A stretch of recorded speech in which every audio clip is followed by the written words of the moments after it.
पाकिस्तान ने ऑस्ट्रेलिया के खिलाफ लगातार दूसरी वनडे सीरीज जीत ली है। तीसरे और फैसला कुन वनडे में पाकिस्तान ने ऑस्ट्रेलिया को 4 विकेटों से हराया। पाकिस्तान ने 158 रन का हदफ 6 विकेटों पर हासिल कर लिया। पाकिस्तान के बाबर आजम ने 40 और मोहम्मद सदाकत ने 27 रन बनाए। इससे काबिल ऑस्ट्रेलियाई टीम 157 रन बनाकर आउट हुई थी। पाकिस्तान की तरफ से शाहीन शाह ने 3, अबरार अहमद और शादाब खान ने 2 विकेटें ली। पाकिस्तान ने आलमी चैंपियन ऑस्ट्रेलिया के खिलाफ वनडे सीरीज 2-1 से जीत ली है। वाज़ेह रहे कि इन 3 मैचेस में पाकिस्तान ने पहले मैच में उम्दा कारकर्दगी का मुजाहरा करते हुए ये मैच जीता था।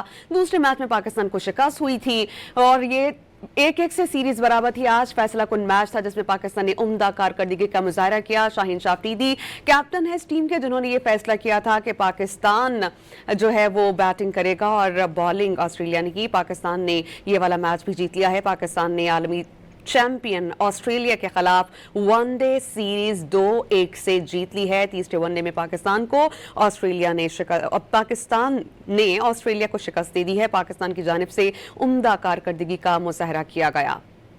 पाकिस्तान की तरफ से शाहीन शाह ने 3, अबरार अहमद और शादाब खान ने 2 विकेट्स हासिल की हैं। पाकिस्तान ने आलमी चैंपियन ऑस्ट्रेलिया के खिलाफ वनडे सीरीज 2-1 से जीत ली है। तीसरे वनडे में पाकिस्तान ने ऑस्ट्रेलिया को 4 विकेटों से शिकस्त दी। पाकिस्तान ने ऑस्ट्रेलिया के खिलाफ मुसलसल तीसरी वनडे सीरीज अपने नाम की है। इससे कबल पाकिस्तान ने 2022 और 2024 में भी ऑस्ट्रेलिया को वनडे सीरीज में मात दी थी। पाकिस्तान की जानिब से उम्दा कारकर्दगी का मुजाहरा किया गया।